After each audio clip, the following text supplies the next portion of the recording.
আসসালামু আলাইকুম ওয়া রাহমাতুল্লাহি ওয়া বারাকাতুহু।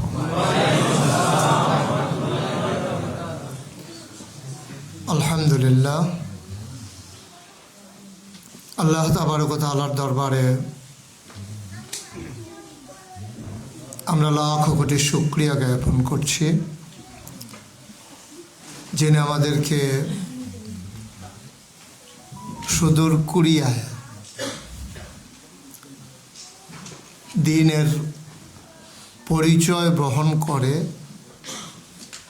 ইসলামী তাহজিব তামুদ্দুন হৃদয়ে ধারণ করে স্বকীয় চেতনায় এ অমুসলিমের দেশে মাথা উঁচু করে মসজিদের গম্বুজ দেখিয়ে দ্বীনের পথে অবিচল অটল থাকার তৌফিক এনায়েত করেছেন। ওই আলিশা মাহবুদের দরবারে মাহবুদের শিখানো কালেমা দিয়ে শুকরিয়া আদায় করি, সবাই পড়ি আলহামদুলিল্লাহ। আমাদের এখানে ছোট্ট সোনামণিরা এসেছেন না, খুব ভালো দিক, কিন্তু কোনোভাবেই ওদেরকে কথা বলতে দেওয়া যাবে না। ওকে, বাচ্চাদেরকে আপনারা যারা সামনে আছেন কথা বলতে গেলে একটু বুঝিয়ে শুনিয়ে চুপ করাই দিয়ে, ধমক দেওয়ার দরকার নেই, সুন্দর করে বুঝিয়ে নিলেই হবে। ওরা শুনবে, ওরা ভালো ছেলে, ওরা অনেক লক্ষ্মী সোনা। আমরা হয়তো এই বয়সে আরো খুব বেশি দুষ্টামি করতাম, কিন্তু ওরা ওই তুলনায় অনেক ভালো আমাদের চাইতে। আমরা সবাই পড়ি আলহামদুলিল্লাহ। সম্মানিত দিনদার আশিকিন মুহিব্বিন, বাংলাদেশের যারা প্রবাস জীবনযাপন করছেন কোরিয়াতে, মাগরিবের পরে মুবারক সময়ে যিনি আমাদেরকে একত্রিত হয়ে দ্বীনের কথা শোনার তৌফিক এনায়েত করেছেন, এই জন্য মাহবুদের দরবারে শুকরিয়া আদায় করি, আবারও পড়ি আলহামদুলিল্লাহ। সবাই পড়ছেন? আপনি একটু কম পড়ছিলেন না? না না, আওয়াজ করে পড়তে হবে তো সবাই, চুপ করে থাকার দরকার নাই তো। আমি আবার ওই তাকায় তাকায় আওয়াজ করি তো, কে কি করে আমি কিন্তু দেখি। সুতরাং আপনি চুপ করে থাকবেন, আমার চোখ ফাঁকি দেওয়ার সুযোগ আপনার নাই, এক নাম্বার।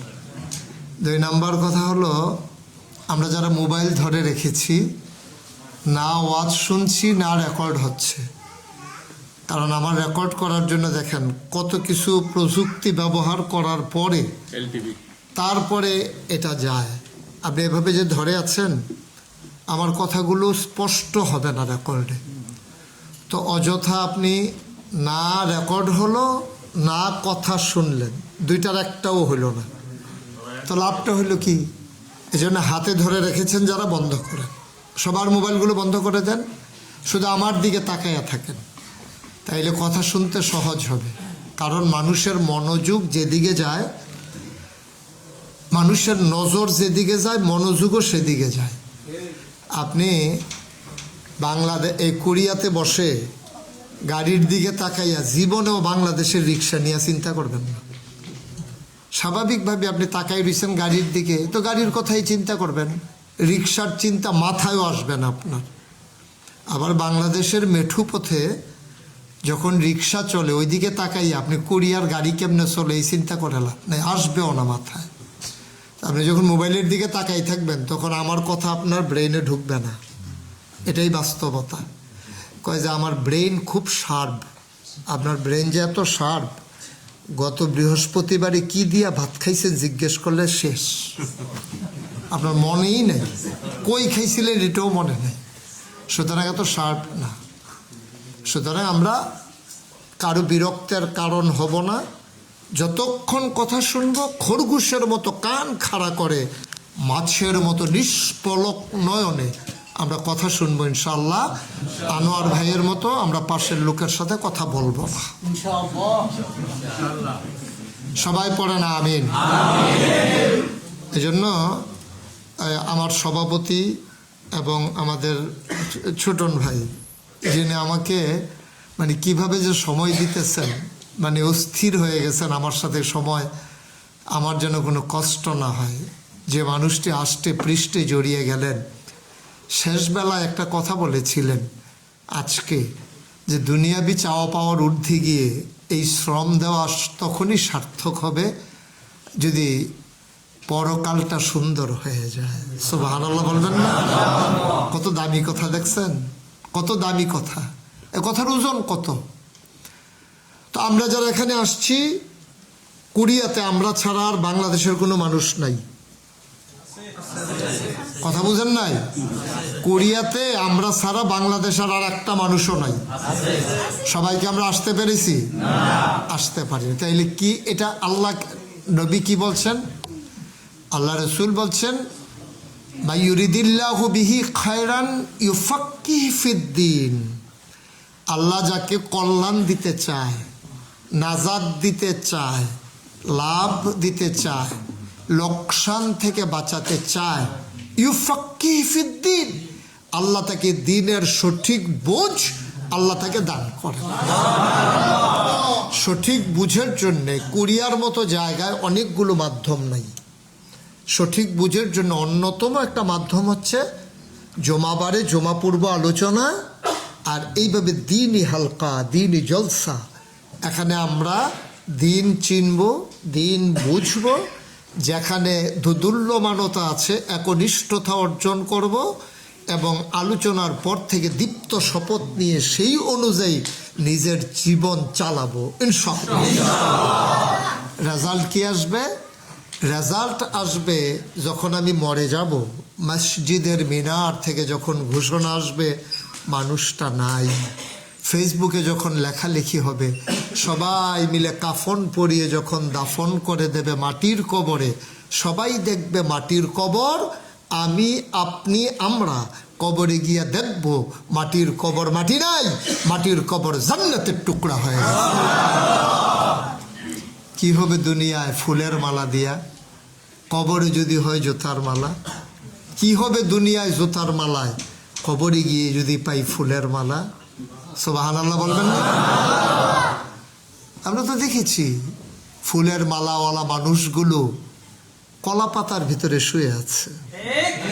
কি নির্মম, কি কষ্ট। টাকা জমাইছে, ভোগ করবে, এখন সেই টাকা কি হয়েছে জানেন? বউ একদিকে, সে আরেক জায়গায়, বাচ্চা কাচ্চা আরেক জায়গায়। সরকার এখন টাকাগুলো কিভাবে ফিরাইয়া নিয়ে আসা যায় ওই বুদ্ধি করতে আছে, খাইয়েও শান্তি নেই। এর চাইতে আমার রিক্সাওয়ালা অনেক আরামে আছে।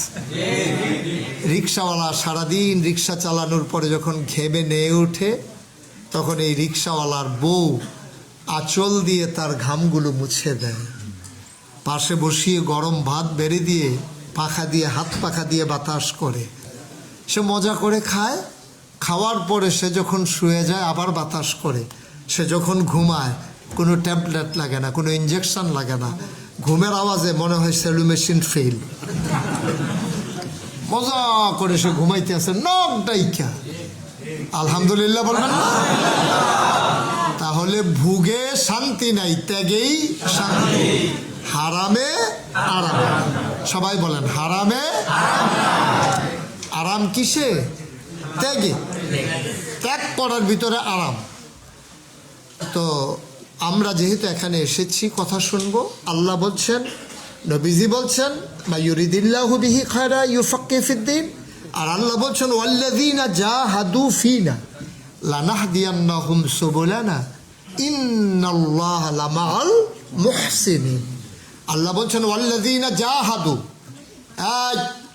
যারা চেষ্টা করে, ফীনা ফিদ্দিন, ফিল ইসলাম, যারা ইসলাম মানতে চায়, ইসলাম বুঝতে চায়, যারা ইসলামের পথে আসতে চায়, লানাহদিয়ান্নাহুম সুবুলানা, আল্লাহকে পাওয়ার জন্য যত রাস্তা আছে সবগুলা রাস্তা আল্লাহ বান্দার জন্য সহজ করে দেন। আল্লাহর ওয়াদা। তাহলে এই হলরুমে, এই মসজিদে আমরা যারা একত্রিত হলাম, অবশ্যই আমরা আল্লাহর সন্তুষ্টি চাই। চাই না? চাই না সবাই? তো আল্লাহ বলছেন লানাহদিয়ান্নাহুম সুবুলানা, তোমরা যেহেতু চাও, তোমাদের দায়িত্ব চাওয়া পর্যন্ত শেষ, পাওয়ায় পূর্ণতা দেব আমি। তোমরা শুধু চাইবা। উদউনি আস্তাজিব লাকুম, বান্দা তোমার দায়িত্ব হলো ডাকা, জবাব দেব আমি। তোমার দায়িত্ব দোয়া করা, কবুল করব আমি। দরখাস্ত দেবা তুমি, মঞ্জুর করব আমি। আল্লাহর দায়িত্ব। আমরা চেষ্টা করব, সফলতা দেবেন কে? ওভার কনফিডেন্স, এই আত্মবিশ্বাস আমার থাকতে হবে। আত্মবিশ্বাস, কি বিশ্বাস! দেখেন, আগের দিনে বাংলাদেশে অনেক দিন বৃষ্টি হতো না, তো না হইলে বড় বুজুর্গ কোনো ব্যক্তিকে এনে মাঠের ভিতরে দোয়া করা হইতো, একটা নামাজ পড়া হইতো, ইস্তিসকার নামাজ, বৃষ্টি প্রার্থনার নামাজ। তো সবাই মিলে হুজুরকে দাওয়াত দিয়েছে, হুজুর আপনি এসে আমাদের এলাকায় দোয়া করবেন, আমাদের জমিন ফেটে চৌচির হয়ে গেছে, পুকুরের তলা শুকিয়ে গেছে, বৃষ্টি যেন হয়, দোয়া করবেন। তো হুজুর বলে দিছে, শোনো আমি আসবো 9টা-10টার দিকে, তখন তোমরা কি করবা, বাচ্চাদেরকে দুধ খাওয়াইতে না করবা, মহিলাদেরকে বাছুরগুলাকে বেঁধে রাখবা, গাভীকে দুধ খাওয়াইতে দেবা, গাভীর দুধ খাইতে দেবা না বাছুরগুলাকে, তোমরাও না খেয়ে রোজার মতো করে থাকবা। আমরা সবাই মিলে দোয়া করব, আল্লাহ তাবারক ওয়া তাআলা বৃষ্টি দিয়ে দেবেন। সুবহানাল্লাহ বলবেন না? এখন হুজুর আসবে, দোয়া করবে, ছোট্ট একটা ছেলে বলতেছে, মা ছাতাটা দাও তো দেখি। ছাতা দিয়ে কি করবা? মা বৃষ্টির ফোঁটা পড়লে আবার জ্বর উঠে যায়। তো হুজুর তো দোয়া করবে, তো বৃষ্টি তো হবেই হবে, আমি যদি ভিজে যাই এজন্য ছাতা নিয়ে যেতে চাই। সুবহানাল্লাহ, কি বিশ্বাস, কি বিশ্বাস! এই বিশ্বাস কি আজকে আমাদের আছে? এই বিশ্বাস ধ্বংস হয়ে গেল তো আল্লাহর রহমত থেকেও আমাদের বঞ্চিত হওয়া শুরু হয়ে গেল। আমরা যখন আল্লাহকে ছেড়ে দিলাম, আল্লাহ আমাদেরকে ছেড়ে দিল, ওভারঅল রেজাল্ট যা আসার তাই আসলো। আমরা ব্যর্থ মনোরথে আমরা দিক বিদিক ছুটোছুটি করছি, সঠিক পথের দিশা আর পেলাম না, কারণ আমরা আল্লাহকে ছেড়ে দিয়েছি। যদি আল্লাহকে আবার শক্ত করে ধরতে পারি, তাহলে আল্লাহ বলছেন তোমার গোনা যদি হয় পাহাড় পরিমাণ, আমি আল্লাহর ক্ষমা আকাশ পরিমাণ। কি গুনাহ করছো তুমি? খুন করছো, মার্ডার করছো? তুমি কয়জন মার্ডার করছো? কয়টা খুন করছো? কয় ওয়াক্ত নামাজ ছেড়ে দিয়েছো? কয়টা রোজা ভেঙেছো? হয়েছে কি তাতে? রোজা নাইলে ভাঙলে ভাঙছো আর কি, নামাজ নাইলে ছাড়লে ছাড়ছো আর কি। আমার দরবারে লুটাইয়া পড়ো ওই রকম করে, যেমন করে রাবিয়া বসরি লুটিয়ে পড়েছিলেন। কেমন করে? রাবিয়া বসরি একজন মহিলা ছিলেন, আবেদা, সালেহা, জাহেদা, তিনি বড় মাকবুলা বান্দা ছিলেন। এই মহিলাটা সারাদিন কাজ করার পরে রাতের আধারে তিনি হাত বাড়াই দিতেন মাওলার দরবারে। গভীর রাতে সবাই ঘুমিয়ে পড়েছে, নিথর নিস্তব্ধ গোটা পৃথিবী, পাখিগুলো আপন নিরিয়ে ঘুমিয়ে পড়েছে, গরুগুলো গোয়াল ঘরে, বেওয়ারিশ কুকুরগুলো নিরাপদ আশ্রয়ে, ছোট্ট শিশুরা মায়ের বুকে ঘুমায়, প্রিয়তম স্বামী প্রিয়তম স্ত্রীকে নিয়ে ঘুমিয়ে পড়েছে, কেউ জাগনা নাই। রাবিয়া বসরি সজাগ। কি বলছেন দেখেন, বলছে মাওলা ও রব্বে করিম, সবাই ঘুমায়, তুমি তো ঘুমাও না। লা তাখুযুহু সিনাতু ওয়ালা নাওম, তোমার তো ঘুমও নাই, তন্দ্রাও নাই, জুরানিও নাই, তো তুমি তো আর ঘুমাও না। লা তাখুযুহু সিনাতু ওয়ালা নাওম, তুমি ঘুমাও না, তুমি ঝিমাও না, তুমি জুরাও না, তোমার ক্লান্তি নাই। আর আমি রাবেয়া ঘুমাই নাই, সব ঘুমিয়ে পড়েছে, তুমি ঘুমাও না, সব ঘুমিয়ে পড়েছে, আর আমি জোর করে ঘুমাই নাই। তুমি জানো কেন আমি ঘুমাই নাই? তোমার সাথে প্রাণ ভরে একটু কথা বলবো। সুবহানাল্লাহ বলবেন না? দিনের বেলা কথা বলতে ভাল লাগে না, কত মানুষ তোমার সাথে কথা কয়, তো দিনের বেলা যখন কথা বলতে যাই, তার একজন ডাক দিয়ে কয় আল্লাহ, তখন তুমি ওইদিকে ফিরে যাও। তা আমার দিকে তোমার পুরো মনোযোগ থাকে কি না আমি জানি না, যদিও আল্লাহর কুদরত এটা না, ওনার মতো উনি বলছেন যে আমি এই সময়টার জন্য অপেক্ষা করছিলাম, সবাই যখন ঘুমিয়ে পড়ে তুমি একা, আমিও একা। সুবহানাল্লাহ বলবেন না? আমি বলবো, তুমি শুনবা। মাওলা ও রব্বে করিম, আমি খুঁজে খুঁজে দেখেছি, খেয়াল করেন মূল কথাটা, আমি খুঁজে খুঁজে দেখেছি আমি ছাড়া তোমার আরো বান্দা বান্দির অভাব নাই। আমি ছাড়া তোমারে ডাকার মতো অনেক বান্দা বান্দি আছে, কিন্তু আমি খেয়াল করে দেখেছি তুমি ছাড়া আমার আর একটাও আল্লাহ নাই। সুবহানাল্লাহ, আমার আর একটাও আল্লাহ নাই, তুমি একটাই আমার আল্লাহ। বান্দা বান্দির তো অভাব নাই তোমার। তা আমি না ডাকলে আরেকজন ডাকবে, আরেকজন না ডাকলে আরেকজন ডাকবে, কিন্তু আমার কি ডাকার আরেকটা জায়গা আছে? তুমি তো আমার একমাত্র রব, তুমি তো আল্লাহ। তুমি আমার ডাক যদি কবুল না করো তাহলে একটা কাজ করো, আমার আরেকটা আল্লাহ দেখাই দাও যারে আমি ডাকতে পারি। সুবহানাল্লাহ বলবেন না? তো তুমি ছাড়া তো আমার আল্লাহ নাই, তো আমি ডাকবো কারে? তো আমার ডাক শুনতে হবে তুমি, আর আমি যা চাই তুমিই দিতে হবে, দেওয়ার মতো আর কেউ নাই তো আমার। আমি তো অসহায়, আমার আর কেউ নাই তো। দুনিয়ার মানুষ এক দরজায় ভিক্ষা না পেলে আরেক দরজায় যায়, কিন্তু আমরা যারা আল্লাহর দরজার ভিক্ষুক, আমাদের দ্বিতীয় দরজা কই? বেহায়ার মতো লাঠি দিয়ে ফিরেই দিল, ওই দরজাটাই আমাকে দাঁড়াই থাকতে হবে। এটাই আমার দরজা। আর আমার ওভার কনফিডেন্স, আমার আত্মবিশ্বাস, এটাই আমার আকীদা। উদউনি আস্তাজিব লাকুম, বান্দা তুই ডাক দে, সাথে সাথে আমি আল্লাহ তোর ডাক কবুল করে। এই বিশ্বাস আমাদের আছে সবার। বিশ্বাস যত তীব্র হবে, যত গাঢ় হবে, চাওয়ায় পাওয়াটা তত পূর্ণ হবে।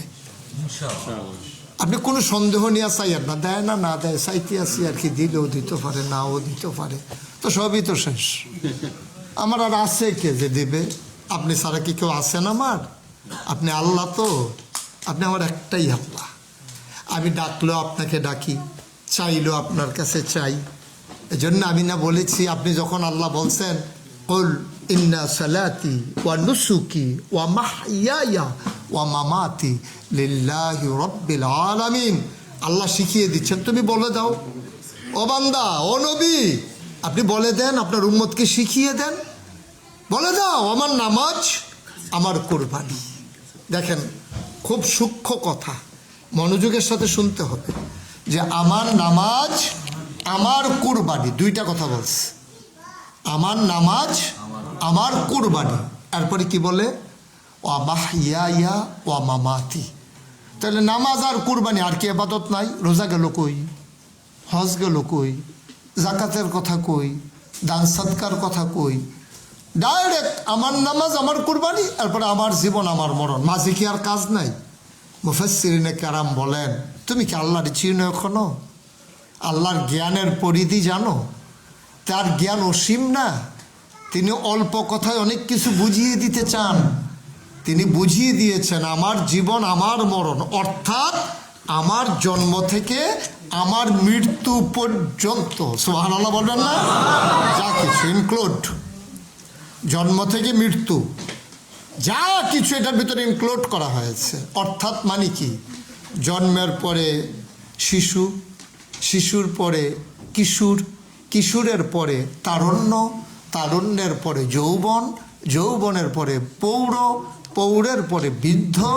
অর্থাৎ জন্ম থেকে মৃত্যু, রান্নাঘর থেকে ইন্টারন্যাশনাল রিলেশন, সকাল থেকে সন্ধ্যা, ঘুম থেকে ওঠা, ঘুমাইতে যাওয়া, এর ভিতরে আমার ব্যক্তি জীবন, পারিবারিক জীবন, রাজনৈতিক জীবন, অর্থনৈতিক জীবন, ইন্টারন্যাশনাল রিলেশন, আমার সকাল, আমার সন্ধ্যা, আমার ব্যবসা, আমার বাণিজ্য, আমার চাকরি, আমার বিবাহ, আমার স্ত্রী, আমার সন্তান।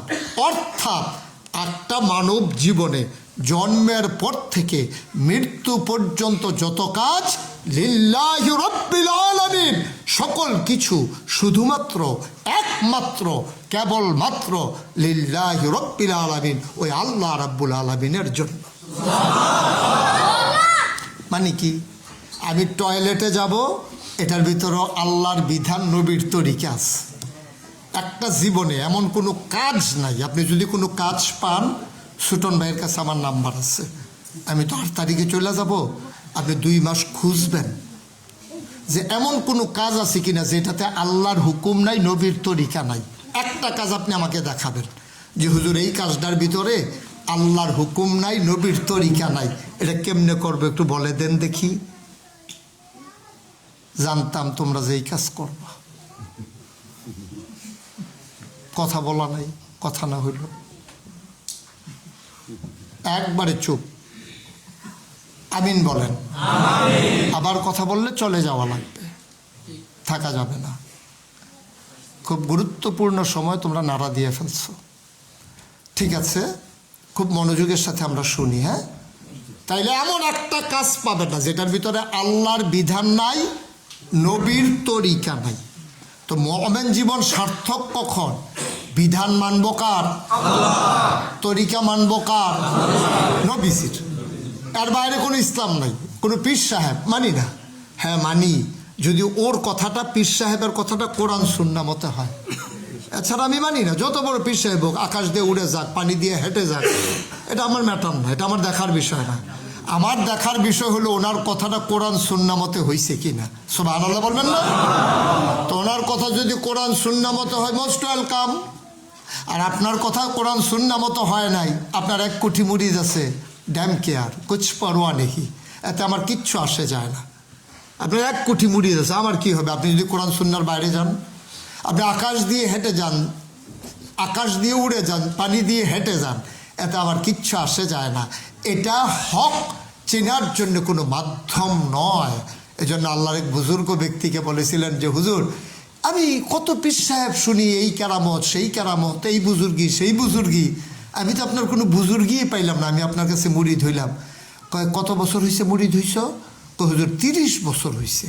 কয় কিচ্ছু দেখো নাই আমার? কয় না। কয় 30 বছরে কোনো দিন কি আমাকে জামাত ছাড়া নামাজ পড়তে দেখছো? কয় না হুজুর, এমন তো দেখি নাই। কয় এর চাইতে বড় বুজুর্গি আর কি চাও? সুবহানাল্লাহ বলেন। 30টা বছরে 1 ওয়াক্ত নামাজ কাজা করলাম না জামাত, তার বড় কেরামতি হয় নাই, আর কি কেরামতি চাও? তাইলে আল্লাহর বিধান সঠিকভাবে মানতে পারা, এইটাই হচ্ছে সবচেয়ে বড় কারামত। সুবহানাল্লাহ বলবেন না? এটা বলার উদ্দেশ্য কি আমার?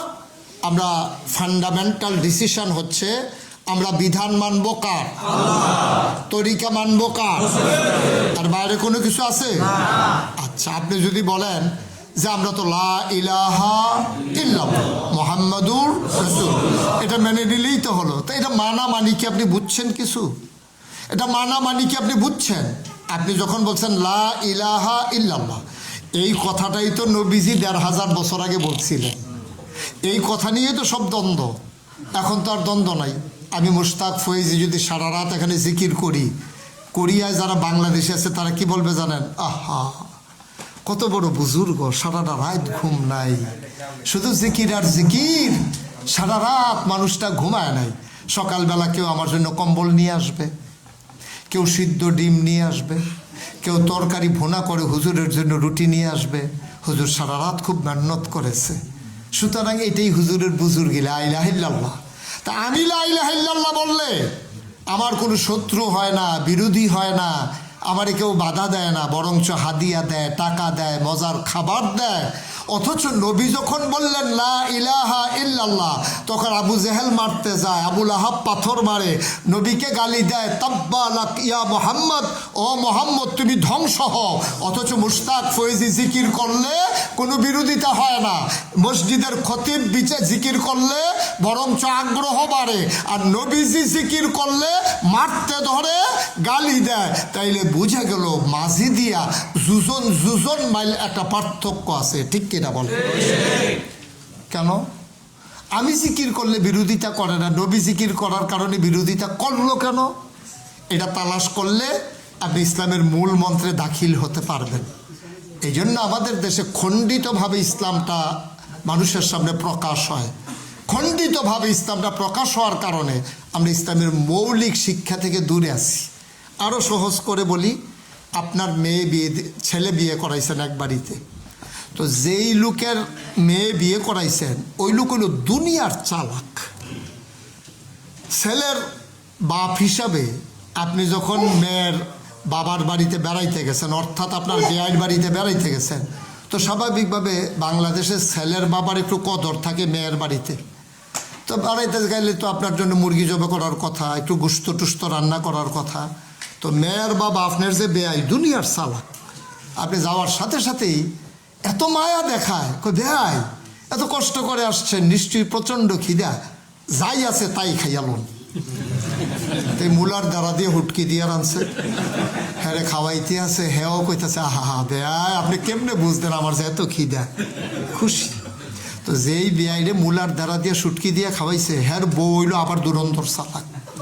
বাড়িতে গেছে, পরে বেয়ার বাড়িতে যে গেলা কি দিয়া খাওয়াইলো, আরে বাবারে বেয়ার যেই টান টান দিয়ে নিয়ে বয় দিচ্ছে, সময় দেয় নাই, আমার কিছু বলতে দেয় নাই, এত টান কয় কি দিয়া খাওয়াইছে, কয় মূলার ধারা সুটকি যা ছিল রেডিমেড।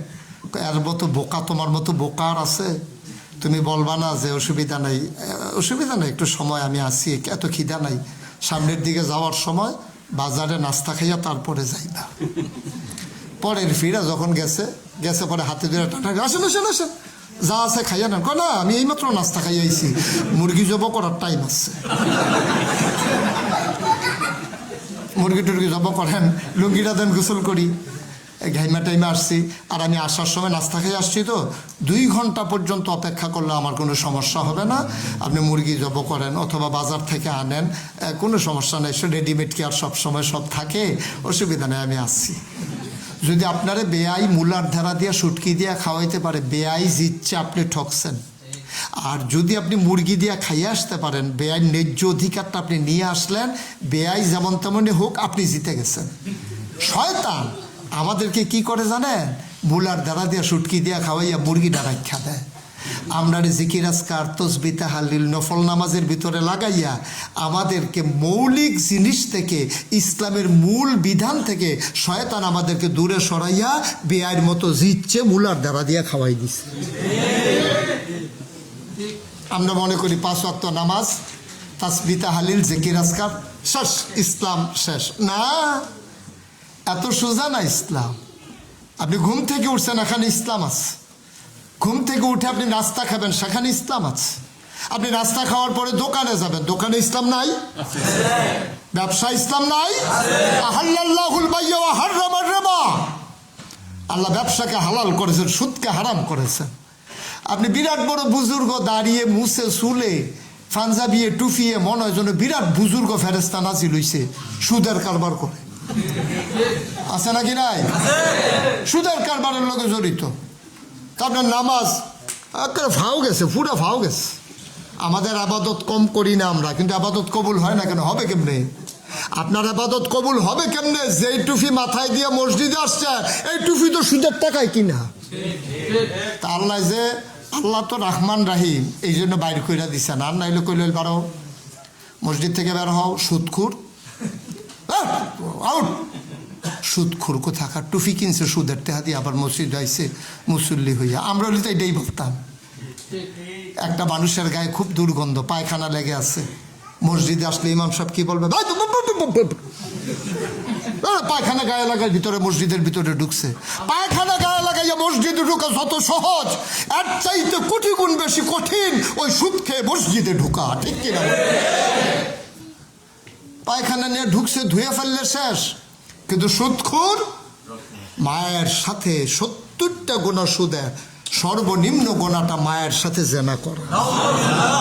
কোন মা? যেই মা পেটে ধরেছে। কোন মা? যেই মার বুকের দুধ 2.5 বছর খেয়েছেন। সুদখোর ওই মায়ের সাথে জেনা করা হলো 70 নাম্বার গোনা। আবার বুঝুন 70 নাম্বার গোনা কত, 68 নাম্বার গোনা কত, এবার হিসাব মিলান। আমাদের যে নামাজ কাজ হয় না, হবে কেমনে? আমরা যে ঠকছি, ঠকবো না কেন?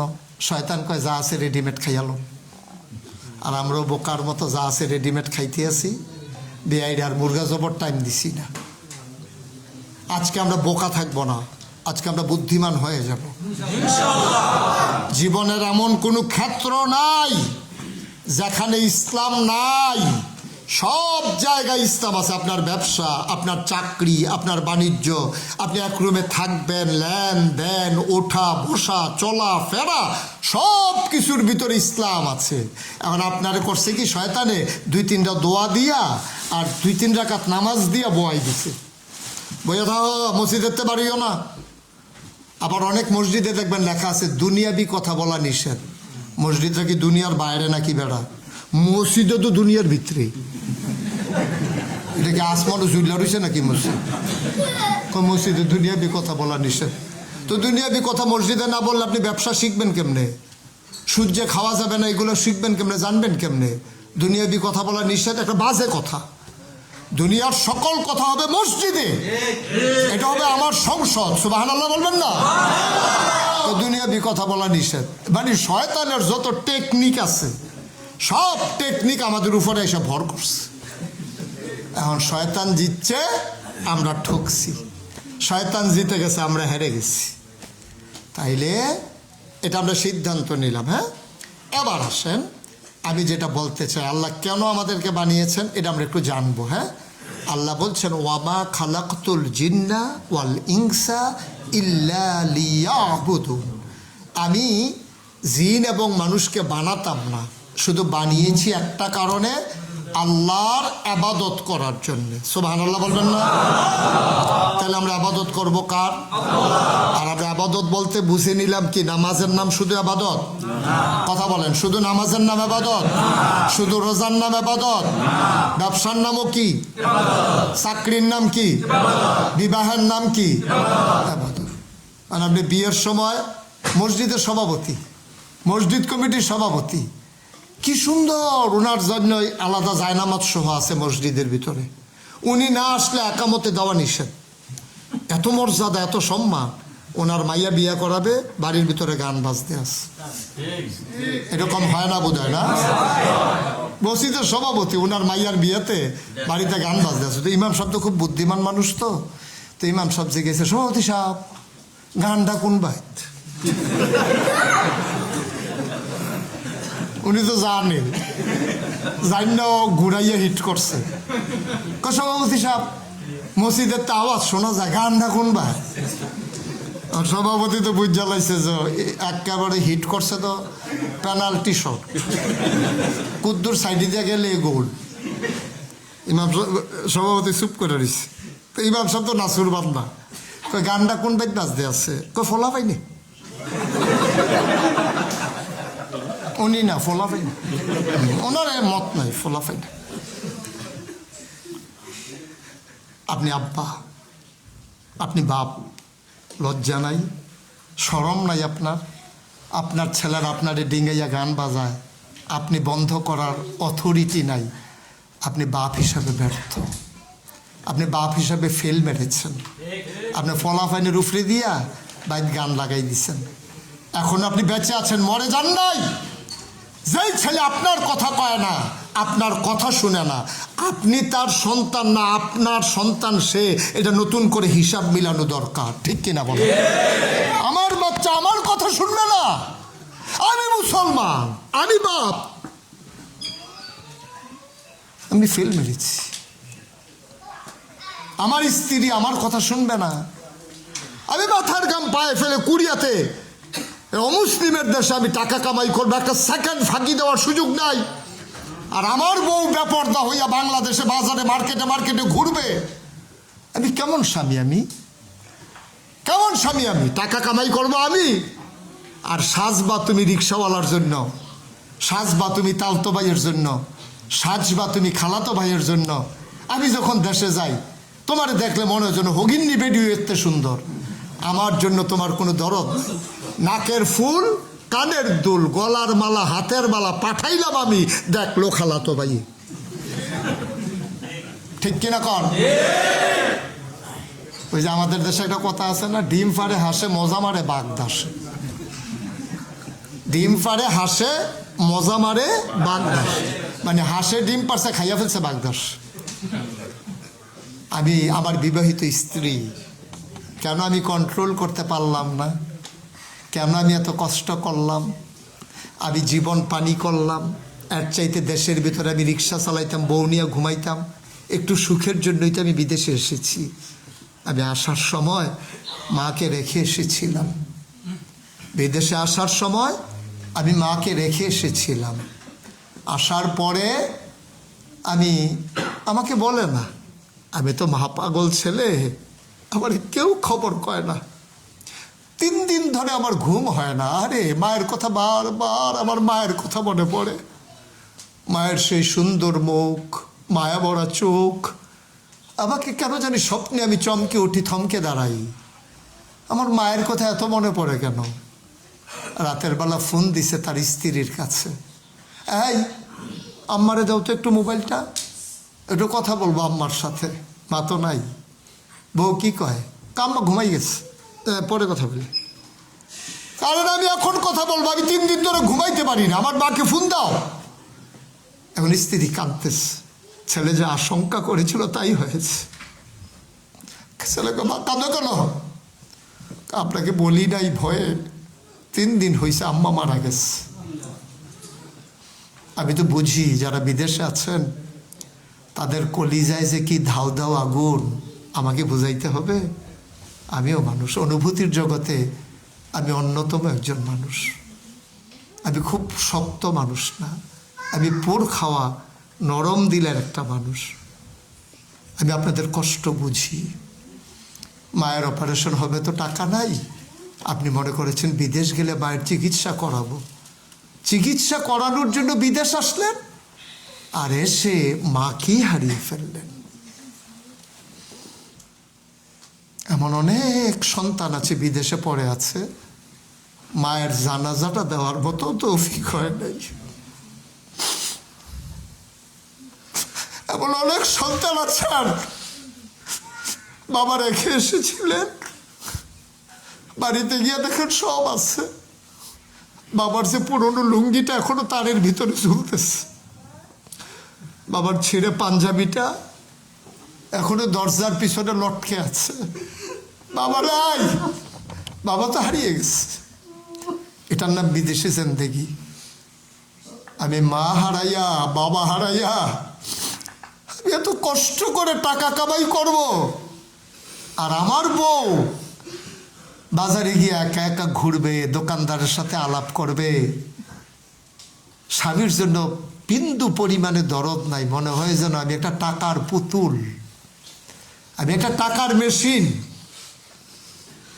আমি টাকা কামাই করব, ওরা আনন্দ করবে, ফুর্তি করবে, বেহায়াপনা করবে নির্লজ্জের মতো। আপনি বুঝেন? আপনার ভাই তো বুঝে না। ফোন দিছে, ভাইয়া সবার টাচ মোবাইল আছে, আমার জন্য একটা পাঠাইও।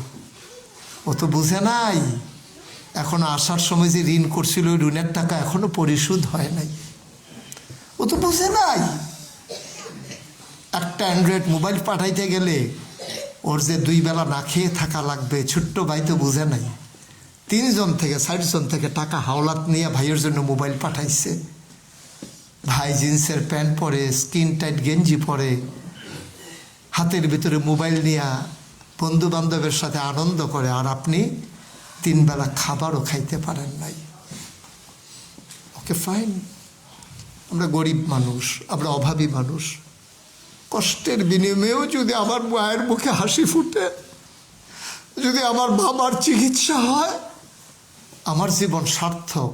আমার কারণে আব্বা বিনা চিকিৎসায় মারা যায় নাই, আমার কারণে আমার মায়ের বিনা চিকিৎসায় মৃত্যুবরণ করে নাই। কিন্তু আমার এত কষ্টের পরে আমার স্ত্রী যদি দিনদারি না পায়, আমার ছেলেগুলা যদি মানুষের মতো মানুষ না হয়, ওরা যদি বখাটে হয়, ওরা যদি নেশায় আসক্ত হয়, তখন আপনি কি বলবেন? চিৎকার করে বুক চাপড়ে চাপড়ে আপনি কেঁদে কেঁদে বলবেন, আরে যেই ফুতের জন্য এত কষ্ট করে টাকা কামাই করলাম, ফুতে মানুষ হইল না, লাভটা কি হইল? যেই ফুতের জন্য এত কষ্ট করে টাকা কামাই করলাম, ফুত নামাজ পড়ে না, লাভটা কি হইল? আমাদের দেশে সন্ধ্যার পরে মুরগিটা যদি বাসায় না আসে, মুরগির ঘরে না আসে, টর্চ লাইট নিয়ে, হারিকেন নিয়ে এই ঘরে সেই ঘরে যায়, ভাই আফা আপনারা ঘর, আমরা মুরগিটা আইসিনি, আমরা হাঁসটা আইসিনি। ছাগলটা যদি না পান, মসজিদের মাইকে ঘোষণা দেয় একটা ছাগল হারানো গেছে। কিন্তু আপনার সন্তান, জন্ম দেওয়া সন্তান সন্ধ্যার পরে ঘরে আসে নাই, মুরগি আসে নাই বলে তালাশ করেন, কিন্তু সন্তান আসে নাই বলে তালাশ করেন না। আপনার সন্তানের দাম মুরগির সমানও নাই, ঠিক কিনা বলেন? ছাগলের সমানও নাই। ছাগলটা না আসলে আপনি অস্থির হয়ে যান, সন্তান না আসলে আপনার কোনো পেরেশানি নেই। কিসের জিন্দিগি আপনার? মুসলমানের তো অনেক পরের কথা, মানুষের জিন্দিগিও তো আমরা করতে পারি নাই এখনো। মুসলমান হলো অনেক পরে, অনেক পরের হিসাব। আমরা এখন কি করব? আমরা যে আবাদত বন্দিগিগুলো করব, আবাদত কবুল হওয়ার জন্য শর্ত হচ্ছে 3টা। কয়টা? কয়টা? 1 নম্বরে সহি নিয়ত। সহি সহি কারে কয়? সহি নিয়ত জিনিসটা কি আপনি বুঝতে পেরেছেন? সহি নিয়ত মানে হলো যাই আমি করব কার জন্য, এটারে কয় সহি নিয়ত। সহি নিয়ত। আবাদত কবুল আর 3টা শর্ত, এটাই আল্লাহ বলে দিয়েছেন। মান আহাব্বা লিল্লাহ ওয়া আবগাদা লিল্লাহ ওয়া আতা লিল্লাহ ওয়া মানা লিল্লাহ। ও নবী আপনি বলে দেন আপনার উম্মতেরা মান আহাব্বা লিল্লাহ, যে ভালোবাসবে আল্লাহর জন্য, ঘৃণা করবে আল্লাহর জন্য, কাউকে দান সাদকা করবে আল্লাহর জন্য, বন্ধ কাজ থেকে ফিরাই রাখবে আল্লাহর জন্য, ফাকাদ ইস্তাকমালাল ঈমান, সে যেন তার ঈমানকে পরিপূর্ণ করে নিল। সুবহানাল্লাহ বলবেন না? আমরা কাউকে ভালোবাসবো, কার জন্য ভালোবাসবো? আপনারা আমাকে ভালোবাসেন, আপনাদের সাথে আমার রক্তের সম্পর্ক নাই, আত্মীয়তার বন্ধন নাই। সোশ্যাল মিডিয়াতে দেখেছেন অনেকে আমাকে দেখেনও নাই, জড়িয়ে ধরে আপনি কেঁদেছেন। আপনার মন চায় কিসে হুজুর খুশি হবে আমি যদি এই কাজটা করতে পারতাম। লিল্লাহ, সবটাই কার জন্য? আল্লাহ। আমি তো আপনার দেশে গিয়ে বলতে পারবো নাকি ছোটন ভাইয়ের কাছে গেছিলাম, উনি আপনার ফুত ছোটন ভাইয়ের আম্মার কাছে গিয়ে কেন এই কথা বলতে, আপনার ছেলে নি ছোটন, গেছি পরে কোনো খোঁজ নাই, খবর নাই, কিচ্ছু না। এটা আমি বলতে পারবো না, আমি ওনার ব্যাপারে বলতে পারবো না, ওনার আত্মীয় স্বজনের কাছে। আপনাদের এই দরদ ভালোবাসা শুধুমাত্র কেবলমাত্র একমাত্র কার জন্য? তাইলে আমি যা কিছু করব কার জন্য? ওকে, 1 নম্বর সহি নিয়ম। 2 নম্বরে সঠিক নিয়ম। সঠিক নিয়ম কারে কয়? মানে প্রতিটি কাজ আল্লাহর বিধান নবীর তরিকা অনুযায়ী করা। লাকাদ কানা লাকুম ফি রাসূলিল্লাহি উসওয়াতুন হাসানাহ। আল্লাহ বলছেন তোমাদের জন্য হচ্ছে নবী মডেল, তিনি আইডল, তিনি আইকন, তিনি নমুনা। কীরকম নমুনা? তুমি কেমনে হাঁটবা, নবী যেভাবে হেঁটেছেন। তুমি কিভাবে খাবা, নবী যেভাবে খেয়েছেন। তুমি কিভাবে সংসার করবা, নবী যেভাবে করেছেন। তাইলে টোটাল তোমার জিন্দেগির জন্য তিনি মডেল, আইডল, আইডল। তিনি হচ্ছেন উসওয়াতুন হাসানাহ, তিনি তোমার জন্য আদর্শ। এই নবী, সুবহানাল্লাহ বলবেন না? এখন নবীর তরিকার বাইরে আপনার কোনো ইসলাম নাই। যত সুন্দর লাগুক, যত ভালো লাগুক, না এটা আমার না, এটা আমার না, এটা আমার দিন না। আমার দিন হচ্ছে নবীজি যেটা দিয়ে গেছেন, এটা আমার দিন। তার বাইরে আমার কোনো দিন নেই। সুবহানাল্লাহ বলবেন না? হ্যাঁ, এখন নবীজি সাহাবাদেরকে টয়লেটে যাওয়া শিখায়। কিভাবে টয়লেটে ঢুকবে? সাহাবারা যায়, এদিকে আসো, সব লাঞ্জের আসো, সবাই গেছে পরে এভাবে বাম পা দিয়া ঢুকবা, এভাবে বসবা, টয়লেটে ঢুইকা তারপরে লুঙ্গি আলগি দেবা যতটুকুন দরকার। শীতকালে ঢিলা, পেছন থেকে সামনের দিকে প্রথমটা মুছবা। গরমকালে টয়লেট পেপার সামনের থেকে পেছনের দিকে প্রথমে মুছবা। কি সাইন্টিফিক! এখানে যেহেতু সবাই অ্যাডাল্ট, বয়স্ক, এটার জন্য বলতেছি, নাইলে বলতাম না। শীতকালে মানুষের যে অঙ্গ প্রত্যঙ্গগুলো আছে এগুলো চুপসে যায়, সিমে যায়, মিশে থাকে। এই জন্য শীতকালে যদি আপনি পিছন থেকে সামনের দিকে ঢিলাটা টান দেন, তাইলে আপনার গোপন অঙ্গে ময়লা লাগার সুযোগ নাই, যেহেতু এটা উপরে উঠে থাকে। সুবহানাল্লাহ বলবেন না? আবার গরমকালে যেহেতু ঝুলে থাকে, আপনি যদি পিছন থেকে সামনে টান দেন, পরিষ্কারের লেগে টান দিচ্ছেন, পুরাটা শৈল ভরছে। এর লেগে আপনি উপরে থেকে সামনে থেকে পিছনের দিকে টান দিবেন গরমকালে। কি নবী আমার! টয়লেটে ঢুকবেন কোন পায়ে? না, মানে টয়লেটে কোন পায়ে ঢুকবেন, ঢিলা কেমনে ব্যবহার করবেন, শীতে কেমনে, গরমে কেমনে, সব নবী সাহাবাদেরকে শিখাইতেছেন হাতে কলমে। কাফের যারা, ওরা মজা মারে, টিটকারি মারে, এই নি তোমরা নবী, এটি বুঝি নবীর কাম? বাম ফাউ দিয়া ঢুকবা না ডাইন ফাউ দিয়া ঢুকবা, ঢিলা কেমনে ব্যবহার করবে এটিও শিখায়। সাহাবারা গিয়া কয়ে রাসূলুল্লাহ আমাদেরকে টিটকারি মারে ওরা, আপনি ছোটোখাটো জিনিস এগুলো শিখাইতেছেন। কই এই জন্যই তো আমি নবী। সুবহানাল্লাহ বলবেন? আমি সব শিখাই দেবো, এই জন্যই তো আমি নবী। আমি কোনো কিছু ইনস অ্যান্ড আউট সব, যত বড় বড় নেতা দেখবেন, যত বড় বড় ফিরসাব দেখবেন, তাদের একটা গোপন দিক আছে, সবার একটা গোপন দিক আছে। যত বড় নেতা, উনি মঞ্চে একরকম, গড় গেলে আরেক রকম। মঞ্চে মনে হয় যেন কর্মীরা কোল জ্যাকেটটা খাওয়াই দিতেছে, আর ঘরের ভিতরে গিয়া সেটা বউয়ের কোল জ্যাকেটটা খাইয়া লাইতেছে। ফিডা ফিডি দফা দফি ওমা গো চিল্লা ফাল্লা যাইতে আছে, ঘরের ভিতরে মুড়াইতে আছে, ছাটনা সুটনা ভাঙ্গা লাইতে আছে। তাই না? বাইরে একরকম, ঘর আইলে আরেক রকম। কিন্তু আর আমার নবী আম্মাজান খাদিজা রাদিয়াল্লাহু তাআলা আনহা, উনি কি আইতাছে না যাইতাছে? জরুরি কোনো কাজ? কি কাজ বলেন? কি কাজ জরুরি? টয়লেট। আচ্ছা তো যান, ঘটনার আগে যাই যান, অযথা কেউ উঠেন না দয়া করে। এই যে বুজুর্গ আইয়া পড়ছে রে, বুজুর্গ এদিকে আসেন, মুরব্বী। হ্যাঁ, মুরব্বীরা জাগালে। আমি জিজ্ঞেস করতেছিলাম যে জাহাঙ্গীর ভাই আসবে না? আমার ছুটন ভাই কয় হুজুর মনে হয় আসবে না, কিন্তু আমার কেন জানি হৃদয়ে টান পড়ছিল, এই জন্য আমি জিজ্ঞেসও করছি। আসেন, আছে আছে, বোয়ার জায়গা আছে। মার হাবা বলবেন না? চিনেন সবাই জাহাঙ্গীর ভাইকে? জাহাঙ্গীর ভাই আমাদের দেশের, বাংলাদেশেরই একটা রত্ন, যিনি অর্ধেক ভাগ হইয়া গেছে। কি বুঝছেন? মানে এই দেশে বিয়া করছে উনি, আর আমরা নাই। অর্ধেক হয়ে গেছে এই দেশের, অর্ধেক আমরার। বাকিটা লই আমরা সন্তুষ্ট। কি হল? আল্লাহ কবুল করুক। সবাই পড়ে না আমিন। তো যেই কথাটা বলতেছিলাম, দেখেন নবীজি যখন হেরা গুহায় ধ্যানমগ্ন, জিবরাইল আলাইহিস সালাম এসে যখন বললেন মুহাম্মদ কি পড়তে হবে, ভুলে গেছেন সবাই? আমাদের এই সমস্যা। আমল করবেন, যেটা শুনবেন গেথে রাখবেন। নবীর নাম শুনলে কি পড়তে হয়? 2-1 বার না 12 বার?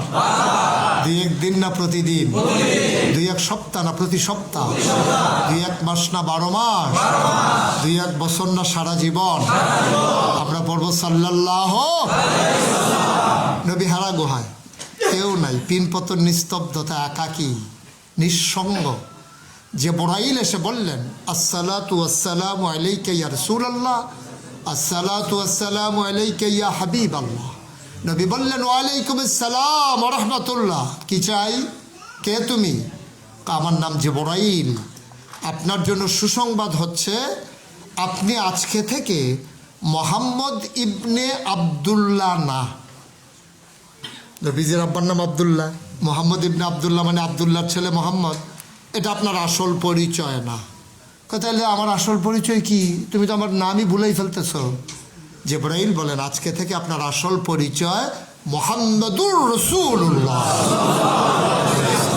খুব তাড়াহুড়া করে বলতেছি, যেহেতু সময়, আপনাদের বোধহয় খুব টায়ার্ড হয়ে যাচ্ছে। উনি যে উঠলো, কেউ এদিকে কিছু কইল না। একজনের না ইমার্জেন্সি, এখন কি সবার ইমার্জেন্সি? যে উঠবো তারে টান দিয়া বয়াই দেবেন, বুঝাইয়া কইবেন, কথা না শুনলে অন্যতান করবেন। আমিন বলেন। জিবরাইল আলাইহিস সালাম যখন এই কথা বললেন, নবীজি দৌড়ে কার কাছে গেলেন প্রথম? ওনার স্ত্রী, জীবন সঙ্গিনী, প্রিয়তমা স্ত্রী খাদিজার দরবারে গিয়ে ঢুকলেন। তো খাদিজা তো খুব নজর করে, আদর করে, বাচ্চার মতো লালন পালন করে নবীজিকে। দেখেই বুঝে ফেলছে কিচ্ছু একটা ঘটনা ঘটছে। ভয়ে থরথর করে নবী কাঁপতেছেন, গাল হয়ে গেছে লাল, চোখগুলো বড় বড়।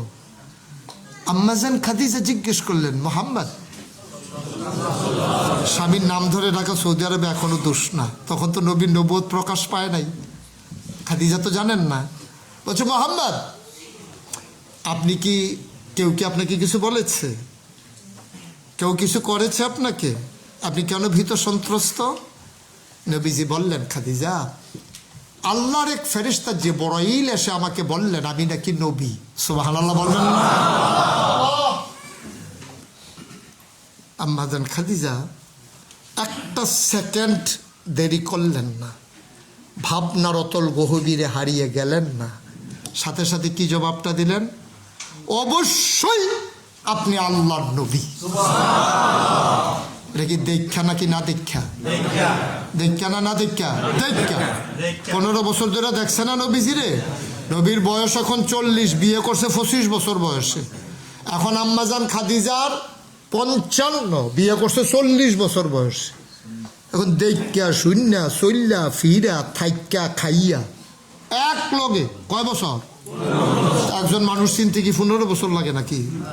দেখা শূন্যা জান্না কি বললো? অবশ্যই আপনি নবী। সুবহানাল্লাহ বলবেন না? নবী চমকে উঠলেন, তিনি থমকে দাঁড়ালেন, তিনি আশ্চর্যান্বিত হয়ে গেলেন। বলতেছেন, তুমি কিভাবে বুঝলা আমি যে নবী? ফেরেশতা বলে সেটা ভিন্ন কথা, তুমি বুঝলা কেমনে? তুমি কোনো জিজ্ঞেস করলা না কবে থেকে নবী, কার জন্য নবী, কে বানাইছে নবী, লাস্টিং করবো কয়দিন, কোনো কিছু না জিজ্ঞেস কয় অবশ্যই নবী। এটাকে পাগলামি নাকি? কই পাইছো এই কথা? আম্মাজান খাদিজা চোখের পানি ছেড়ে দিলেন। নবী গো, আপনি কি ভুলে গেছেন সেই দিনের কথা? 25 বছর বয়সে 15 বছর আগে আমার সম্পদ ছিল, সম্পদগুলো কাজে লাগানোর মতো কর্মঠ কোনো লোক ছিল না। আমি অসহায় এক নারী ছিলাম। আমার 2 স্বামী থেকে টাকা পাইছি, আমার বাবা থেকে টাকা পাইছি, টাকাগুলো পরে ছিল, কাজে লাগাইতে পারছিলাম না। আমি মক্কার জনে জনে জিজ্ঞেস করেছিলাম, ভালো একটা মানুষ নাই, আমানতদার একটা মানুষ নাই, যার মাধ্যমে আমি টাকাগুলো কাজে লাগাইতে পারি? সম্মিলিত কণ্ঠে একটা নামই উঠেছিল, মুহাম্মদ। একটাই মানুষ আছে, নাম কি তার? সাল্লাল্লাহু। তখন আমি আপনার ব্যবসার কাজে লাগাইছিলাম। ও নবী, আমার কি আপনি জানেন আপনি আমার সম্পর্কে কতটুকুন জেনেছেন? আমি মানুষকে ইজ্জত দিতে জানি। আমি আপনার মতো বংশাবলী কোমল চরিত্রের, নিষ্কুলুষ চরিত্রের একটা মানুষকে মরুপ্রান্তরে ব্যবসার জন্য একাকী ছেড়ে দেই নাই। আমি আমার একটা কেনা গোলাম আপনার খেদমতের জন্য পাঠাই দিছিলাম। ওকে বলছিলাম ওনার খেদমত করবা আর খেয়াল করবা মানুষটা কেমন। আমি যাচাই করেছিলাম সেই দিন। তো আসার পরে ডিড হয়েছিল, পুঁজি আমার, শ্রম আপনার, লাভ যা হবে 50-50, এই বিশ্বাসে চুক্তি হয়েছে। ব্যবসা করে আসার পরে ওই বছর মক্কায় যতজন ব্যবসায়ী গেছিল, সাথে নবীজিও গেছিল, সবাই মিল্লা যত টাকা লাভ করছে, নবীজি একা সবার চাইতে বেশি লাভ করছে। পুরা কাফেলা যত, নবী একাই তার চাইতে বেশি। আম্মাজান খাদিজা এত খুশি হইলেন, সাথে সাথে 2 ভাগ করে দিলেন লাভটাকে। বেশি কিছু টাকা লাভটা দেওয়ার পরে বেশি কিছু টাকা নবীর হাতে উঠাই দিলেন উপহার। সুবহানাল্লাহ বলবেন না? নবীকে বিদায় করে দিলেন। ওই গোলামকে ডাকলেন, হ্যাঁ এদিকে আসো, মানুষটা কেমন? তোমাকে যে বলছিলাম খেয়াল করতে, কি দেখেছো? খাদিজা, মানুষটা কেমন বলতে পারবো না, তবে 4টা জিনিস আমি অতি আশ্চর্য দেখেছি, যেটা অন্য কোনো মানুষের জীবনে দেখি নাই। কই কি দেখছো? 1 নম্বরে আমরা দেখতাম, খেয়াল করে দেখতাম, উনি রোদের উপর দিয়ে দৌড়াই হাইটা যায়, গরম লাগে না। আমরা যখন মাথা ফেটে যাবে এমন ভয়, তিনি রোদের উপর দিয়ে হাইটা যায়। তা আমরা চিন্তা করতাম কি ব্যাপার, মানুষটা এভাবে রোদের উপর দিয়ে যায়, ওনার কোনো ক্ষতি হয় না? আমরা উপরের দিকে তাকাইয়া দেখতাম, নবী যেদিকে যায় একটা মেঘের টুকরা তার মাথার উপর দিয়া ছায়া হয়ে সাথে সাথে যায়। এটা আমি দেখেছি। কার কি দেখেছ? কার দেখেছি, উনি যখন কোনো জঙ্গলের গাছপালার কাছে দিয়ে যেতেন, গাছের ডালাগুলো ওনার দিকে ঝুঁকে পড়তো সেজদার মতো। সুবহানাল্লাহ বলো। আচ্ছা, দুইটা। আর কি দেখেছ? আমরা দেখতাম উনি পাথরের উপর দিয়ে দৌড়াইয়া হাঁটে। তো পাথরের উপর দিয়ে তো হাঁটাই যায় না, ব্যথা পাওয়া যায়। আর উনি পাথরের উপরে দৌড়াইয়া চলে যায়, আমরা পিছনে দৌড়তে পারি না। আমরা ভয় পেয়ে গেছিলাম ওনার পাটা মচকে যায় কিনা, ব্যথা পায় কিনা। পরীক্ষা করার জন্য ওনার পেছনে পেছনে দৌড়াইয়া একদিন আমি একটা পাথর ধইরা দেখি ওনার কদমের সম্মানে ওনার পায়ের নিচে পড়ে শক্ত পাথর তুলার মতো নরম হয়ে গেছে। আর কি দেখেছ? আরেকটা জিনিস হলো, আমরা সব কাজ ভাগ করে নিছিলাম।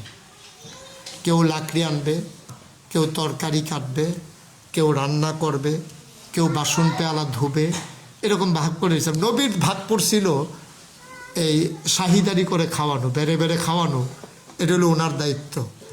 আমরা এতদিন সফরে ছিলাম, খোদার কসম আমরা খেয়াল করে দেখেছি সবাইকে খাওয়ানোর আগে, থাকুক আর না থাকুক, সবাইকে খাওয়ানোর আগে লবণ হয়েছে কিনা এই কারণেও তিনি এক টুকরা গোশত কোনোদিন আগে আগে মুখে দিতে দেখি নাই। ও নবী, সেই দিন আমি নিয়ত করেছিলাম আপনি কিচ্ছু একটা হবেন, শুধু ঘোষণার বাকি। এজন্য আমার বিয়ের খুব দরকার ছিল না। আর আগে আমি 2বার বিয়ে বসছি, তো স্বামী সংসার কারকে খুব বুঝছি। আমার বিয়ের কোনো দরকার ছিল না, তারপর আপনাকে কেন বিয়ে করলাম?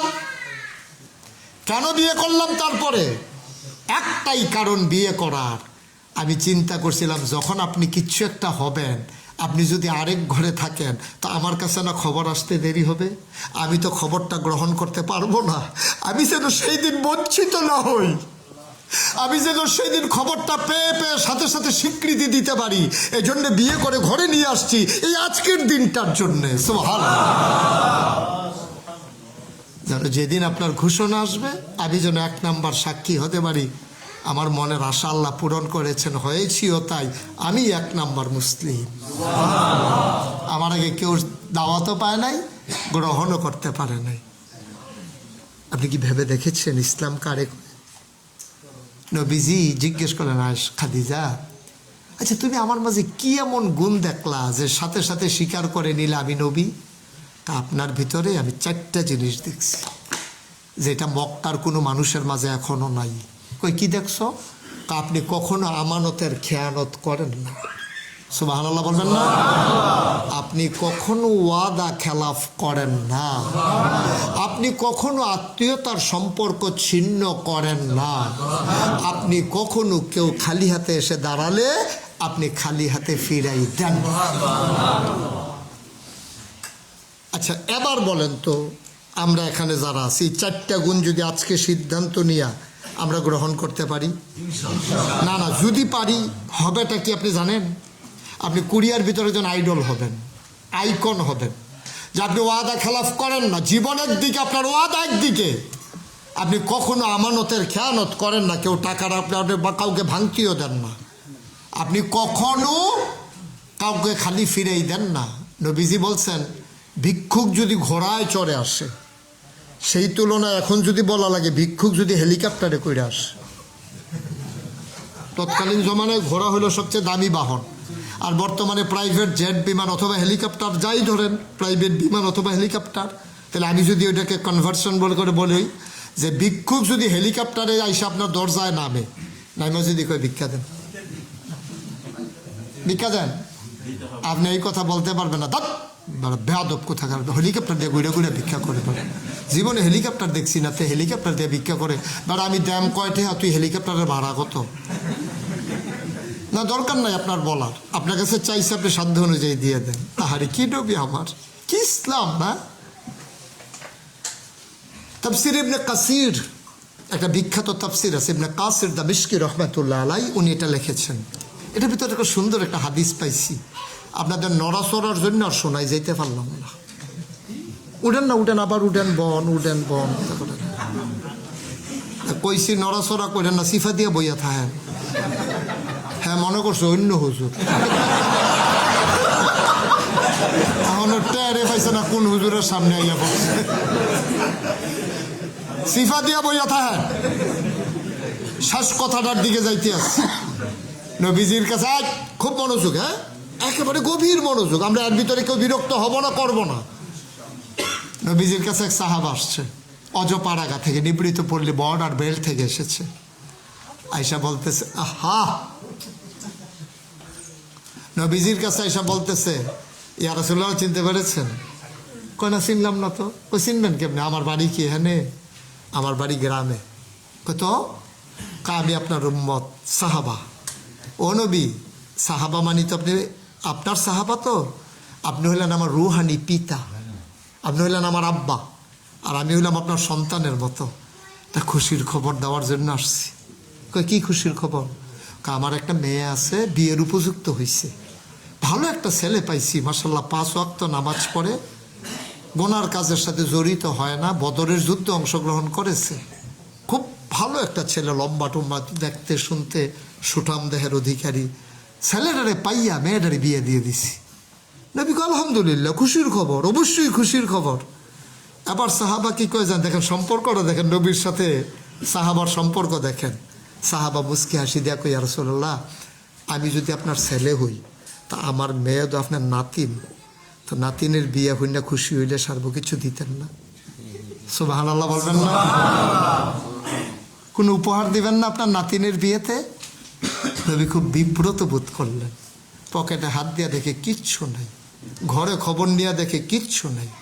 লজ্জায় নবীর চেহারাটা লাল হয়ে গেছে। নবীজি নিজেকে সামলে নিলেন, বললেন, যাও, আমি তো আজকে পারলাম না, আগামীকালকে আসবা 10টা 11টার দিকে। যদি দেখো আমি আরাম ফরমাচ্ছি, দরজা বন্ধ, নক করবা দরজায়। এটা তোমার আমার গোপন সংকেত। আমি তো ঘুমাইলে কেউ ডাকে না, তুমি ডাকবা, অনুমতি দিলাম।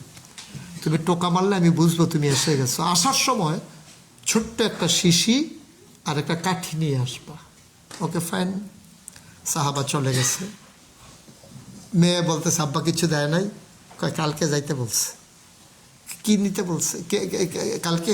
একটা শিশি আর একটু কাঠি নিতে বলছে। মেয়ে ধুইয়া টুইয়া পরিষ্কার করে বাবার হাতে দিছে। পরের দিন সকালবেলা রওনা দিছে। 9টা 10টার দিকে এসে দেখে দরজা ঠিকই বন্ধ। নক করলেন। নবীজি দরজা খুলে সহাস্য বদনে হাসি মুখে বললেন, আহলান সাহলান মারহাবা, মোস্ট ওয়েলকাম, আমার ঘরে তোমাকে স্বাগতম। সুবহানাল্লাহ বললেন না?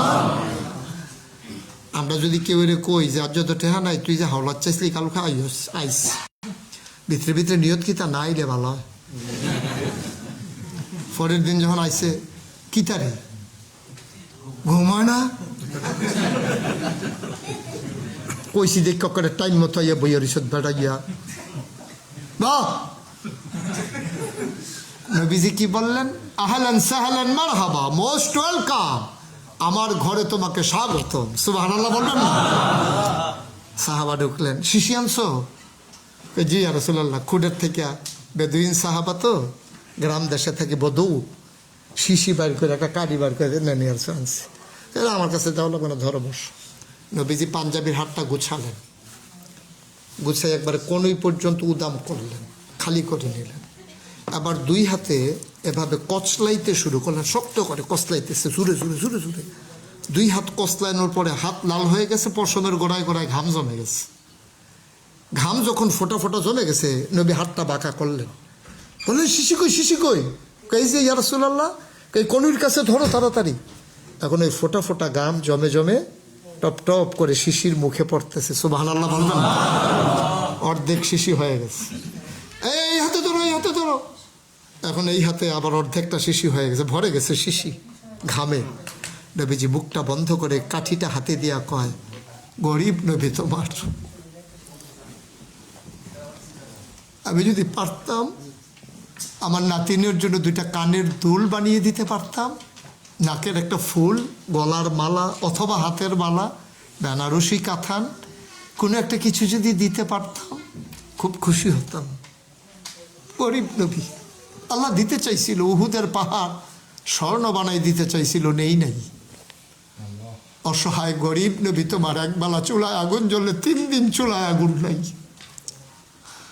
কিন্তু তোমার মেয়ের বিয়েতে তো কিছু একটা দেওয়া দরকার, ঘরে কিচ্ছু নাই।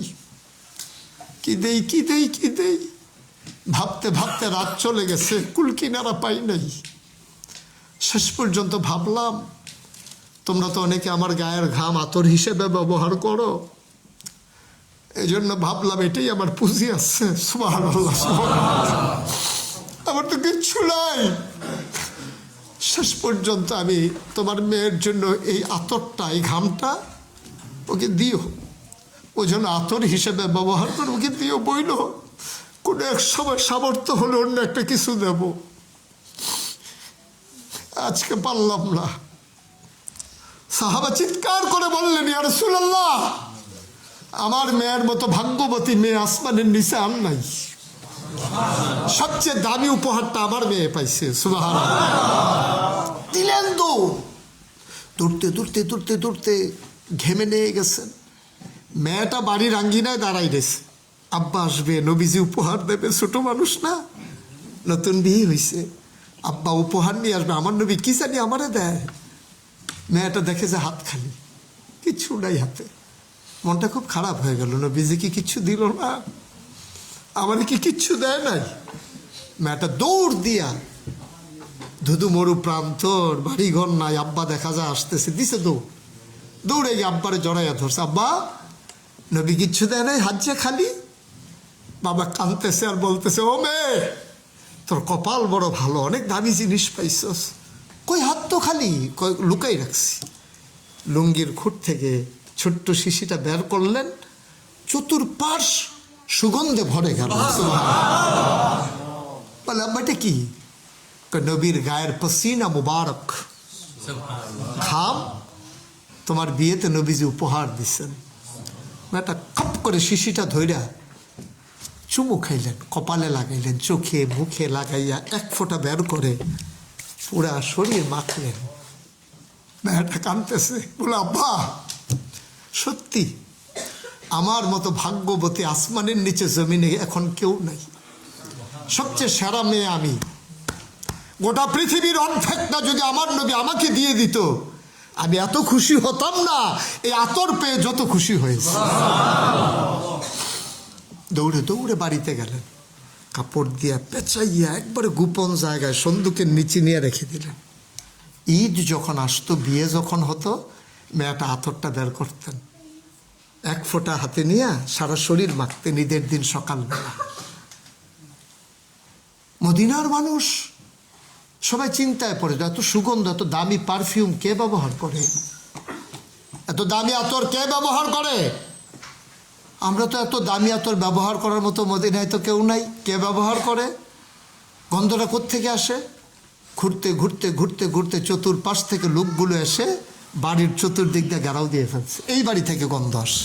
সুবহানাল্লাহ বলবেন। বাড়ির মালিককে ডাক দিছে, ভাই কে আছেন, বাইরে আসেন। বাইরে যাওয়ার পথে বলতেছে, আপনি তো গরিব মানুষ, এত দামি আতর কোত্থেকে পাইছেন? আমার না, এই আতর আমার মেয়ের। সুবহানাল্লাহ বলবেন। তার মেয়ে এই আতর কই পাইছে? আতর না, নবীর পসিনা মুবারক, আমার মেয়ের বিয়েতে দেওয়া নবীর উপহার।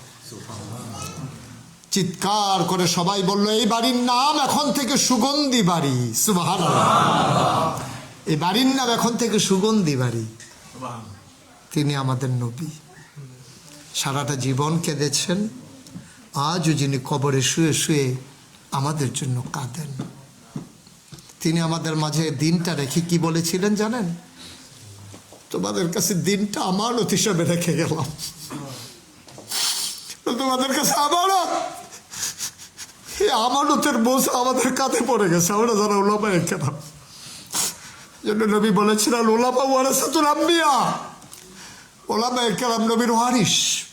এই যে ছুটে ছুটে বিভিন্ন দেশে যাই, বুঝছে আমানত, কাঁধের ভিতরে যে বোঝা নিয়ে হাঁটতেছি, এই আমানতের কথা মনে হলে ঘুম আসে না। নবী যদি কিয়ামতের ময়দানে জিজ্ঞাসা, আমানত কি করেছ? এখন আমার দেশের কিছু আলেম সুরত ধারণ করেছে মুসলমানের, দাড়ি রাখছে, টুপি রাখছে, পাঞ্জাবি গায়ে দিছে, দিয়া দিয়ে এটারে বিক্রি করে করে, ইসলামটারে বিক্রি করে করে খায়। একদল আলেম নামধারী নবীর সুরত নিয়েছে, সিরত নেয় নাই, নবীর নমুনা ধরেছে, আদর্শ ধরে নাই। ওরা ইসলামকে বিক্রি করে খায়। মানুষ মনে করছে কি সুন্দর দাড়ি, কি সুন্দর টুপি, কত বড় পাঞ্জাবি, কত বড় বুজুর্গ, তার নমুনা আছে, ইসলাম নাই। ওরা বিক্রি করে করে ইসলাম খায়। আর কিছু মানুষ ওরা সুরত এবং সিরত, নমুনা এবং চরিত্র ধারণ করে, ওই মানুষগুলো নিজের জীবনের বিনিময় হলো ইসলামকে সর্ব জায়গায় দেখতে চায়। ঠিক কিনা বলেন? এই জন্যে যারা দ্বীনি চেতনায় যারা উদ্বুদ্ধ, তারা মনে করে আমার জীবনের সব জায়গায় আমার আল্লাহ, আমার নবীর অংশ আছে, আমার ইজ্জতের ভিতরে ইসলামের অংশ আছে। আমি বেজ্জুতি হতে পারবো, ইসলামকে বেজ্জুতি করার অধিকার আমার নাই। আমি না খেয়ে থাকতে পারবো, কিন্তু ইসলামকে কলঙ্কিত করার অধিকার আমার নাই। আমার দুশ্চরিত্রের কারণে মানুষ যদি টিটকারি মারে, আজ মুসলমানের বাচ্চারা এমনই হয়, তাইলে আমি গজব করে দিলাম ইসলামকে। মনে রাখতে হবে আপনি মুসলমান। আমি ইন্ডিয়াতে ওয়াজ করতে গেছি, একটা মন্দিরের সামনে দেখি লেখা আছে, আপনি জুতা রেখে নিশ্চিন্তে চলে আসুন, এটা মন্দির, এখানে জুতা চুরি হয় না। আমি কাঁদতেছিলাম দাঁড়িয়ে দাঁড়িয়ে। আমি দেখতে গেছিলাম মন্দির, লেখাটা দেখে আমার কলিজাটা দুইটা ভাগ হয়ে গেছে। হিন্দু গর্ব করে বলতে পারে যে এটা মন্দির, এখানে জুতা চুরি হয় না, কিন্তু আমরা মুসলমানের বাচ্চা মসজিদের সামনে লিখতে পারি না এটা মসজিদ, এখানে জুতা চুরি হয় না, বরঞ্চ মসজিদ আরো জুতা চুরি হয়। ঠিক কিনা বলেন? হিন্দুরা পারলো, আমরা মুসলমান পারলাম না তো। হিন্দুরা পারলো, জুতা চুরি হয় না, আর আমরা লিখে দিই জুতা চুর হইতে সাবধান। আপনি কি পার্থক্যটা বুঝেছেন? আমরা কি মানুষের কাতারে আছি? আমরা কি মানুষের কাতারে আছি? আমরা মুসলমানের সন্তান, পরিচয় দেই। আমি ইসলামকে কলঙ্কিত করার মতো অধিকার আমাকে কে দিচ্ছে? আমি প্রয়োজনে মানবো না, দ্যাটস ওকে, এটা ফাইনাল ডিসিশন। আমি প্রয়োজনে মুসলমান থাকবো না, আমি প্রয়োজনে কাফের হয়ে যাব, কিন্তু আমি ইসলামকে কলঙ্কিত করতে পারি না। আপনি পুলিশের ড্রেস নিয়ে অপরাধ করা আর সাধারণ সুর হওয়া দুইটা এক জিনিস না। আপনি গায়ে ধরেছেন মুসলমানের লাবাস, চরিত্র হয়ে গেছে চোর, গুন্ডা, বদমাইশের চরিত্র। ঠিক কিনা বলেন? আপনি চোর হন, আমার আপত্তি নেই, কিন্তু মুসলমান হইয়া চোর হইয়েন না। আপনি গুন্ডা হন, আরো হন, মুসলমান হইয়া হইয়েন না। আপনি বদমাইশি করেন, আরো করেন, কিন্তু মুসলমান নাম নিয়ে বদমাইশি করতে যাবেন না। এই অধিকার আপনার নাই। খুব শক্ত কথা বলে ফেললাম না? হৃদয়ের আকুতি, হৃদয়ের আকুতি, হৃদয় যে খান খান হয়ে যায়, ভেঙে শুইতে পারি না, সহ্য করতে পারি না। কেন আমরা এমন হয়ে গেলাম?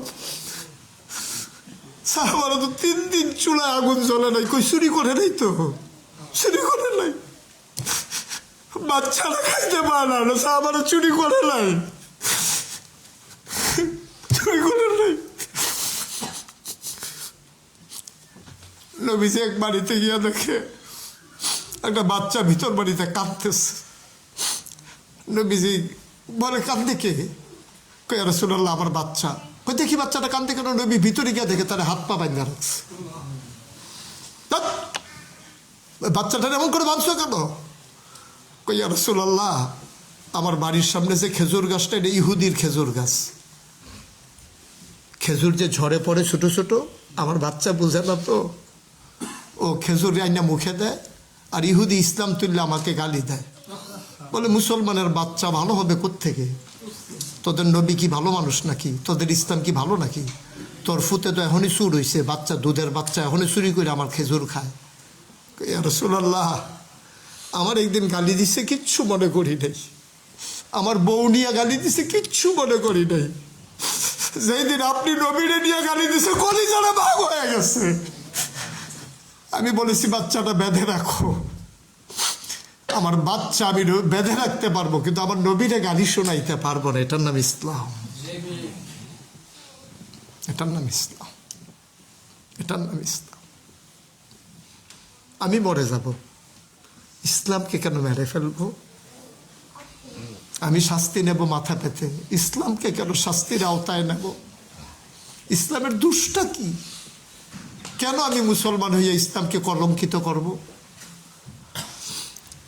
আজকে সবাই মিলে আমরা তওবা করব, জীবনের গুনাহগুলো মাফ চাইব। আজকের পর থেকে যা হয়ে গেছে তো হয়েই গেল। আজকের পর থেকে ওন ডিসিশন, আমার নিজের সিদ্ধান্ত, যা হবার হয়ে গেছে। সামনের একটা মুহূর্ত না, ইনশাআল্লাহ। পারবো না ইনশাআল্লাহ?